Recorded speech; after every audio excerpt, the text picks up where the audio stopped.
রাতে মোহাম্মদপুরে সেনাবাহিনীর বিশেষ অভিযানে আটক করা হয়েছে অতিরিক্ত ডিআইজি বিপ্লব কুমার সরকারকে। মোহাম্মদপুরে সেনাফা ক্যাম্পে সেনাবাহিনীর অভিযানে ডিএমপি যুগ্ম কমিশনার বিপ্লব কুমারকে গ্রেফতার করা হয়েছে। স্থানীয়দের সংবাদের ভিত্তিতে মোহাম্মদপুর চানমিয়া হাউজিং এ সাবেক ডিসি বিপ্লব কুমারের বাড়িতে অভিযানে যায় সেনাবাহিনী ও পুলিশের যৌথ দল। খবর ছিল বাড়িটিতে বিপ্লব অবস্থান করছে। এবং সবশেষে জানাবো, স্পেন থেকে সাবেক আইজিপি বেনজির আহমেদের রাষ্ট্রবিরোধী ষড়যন্ত্র থাকছে বিশেষ প্রতিবেদন। এতক্ষণ শুনছিলেন সংবাদ শিরোনাম, এখন থাকছে বিস্তারিত। আওয়ামী লাঠিয়াল বিপ্লব কুমার সরকারের মুখ সম্মোচন। আওয়ামী লীগ সরকারে পুরোটা সময় জুড়ে অপকর্মের মধ্য দিয়ে সমালোচিত হন ঢাকা মেট্রোপলিটন পুলিশ ডিএমপি যুগ্ম কমিশনার বিপ্লব কুমার সরকার। সরকার পতনের পর তিনি নিরাপদ স্থানে পালিয়ে গেছেন বলে গুঞ্জন ছড়িয়েছে। আবার কেউ কেউ বলছে ক্যান্টনমেন্টে সেনা পাহারায় আছেন তিনি। বিএনপির তৎকালীন সংসদ সদস্য জয়নুল আবেদিন ফারুককে লাথি মেরে ব্যাপক সমালোচনার মুখে পড়েন তিনি। এরপর থেকেই পুলিশের বিভিন্ন দায়িত্ব পেতে থাকেন সে সময়ের মোহাম্মদপুর জোনের ওসি বিপ্লব কুমার সরকার। তিনি পুলিশের বড় পদ পাওয়ার পর একের পর এক অপকর্মের মধ্য দিয়ে জনগণের আস্থা হারান। কে এই বিপ্লব কুমার সরকার জানতে হলে আমাদের একটু পেছনে ফিরে যেতে হবে। বাংলাদেশ পুলিশ বাহিনীতে অতি গুরুত্বপূর্ণ পদ। পুলিশের মহাপরিদর্শক, আইজিপি বা ডিএমপি কমিশনারের মতো পদ কোনো হিন্দু ধর্ম নিয়ে আজ পর্যন্ত পায়নি। তবে বিপ্লব কুমার সরকার হচ্ছেন হিন্দু ধর্মাবলম্বী, ভারতীয় আশীর্বাদ পুষ্ট সেই কুখ্যাত পুলিশ কর্মকর্তা, যিনি পুলিশের সর্বোচ্চ এই পদে আসীন হওয়ার জন্য যত জঘন্য কর্মই করা হোক না কেন তা করতে তিনি প্রস্তুত।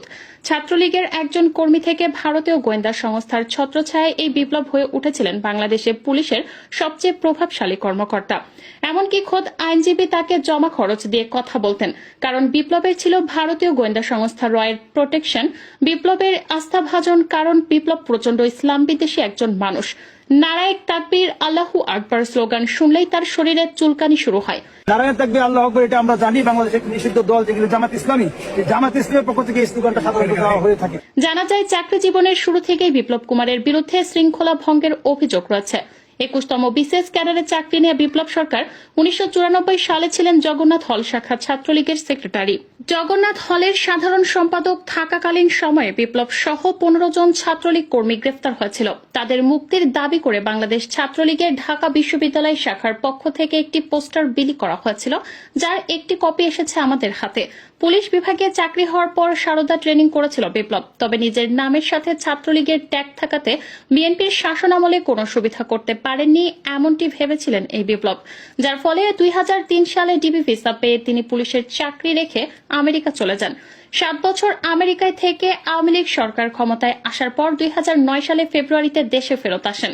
পুলিশের ভাষায় এ সময় তিনি ছিলেন ফেরারি। জানা যায়, কোনো প্রকার অনুমতি ছাড়াই দীর্ঘদিন কর্মস্থলে না থাকায় তার বিরুদ্ধে জিডিও করা হয়। কিন্তু দীর্ঘ 7 বছর অনুপস্থিত থেকে দেশে ফিরে রহস্যজনকভাবে ফের চাকরি ফিরে পান তিনি। শুধুমাত্র ছাত্রলীগ এবং আওয়ামী লীগের সাথে কানেকশন থাকাতে চাকরি ফিরে পান তিনি, এবং প্রশাসনও তার বিরুদ্ধে কোনো শাস্তিমূলক ব্যবস্থা গ্রহণ করেননি।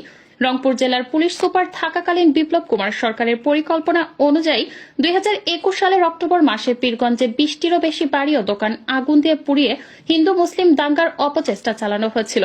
এই ঘটনা উন্মোচিত হওয়ার পর তাকে কোন রকম শাস্তির বদলে সেখান থেকে বদলি করা হয়। ভারতের গোয়েন্দা সংস্থা রয়ের সহযোগিতায় কয়েকটি বিশেষ মহলের ছত্রছায়া ও আশীর্বাদে এই কর্মকর্তাকে ফের ঢাকায় গুরুত্বপূর্ণ জায়গায় বদলি করে আনা হয়। পুলিশ সূত্রে জানা গেছে, বিশেষ মহলের চাপে পুলিশ কর্মকর্তাকে ঢাকা মেট্রোপলিটন পুলিশ এ পর্যন্ত 20 বার শ্রেষ্ঠ ডিজি মনোনীত করা হয়েছে। এছাড়া রাষ্ট্রের স্বীকৃতি হিসেবে 2014 সালে পিপিএম এবং 2016 সালে বিপিএম পদক দেওয়া হয়।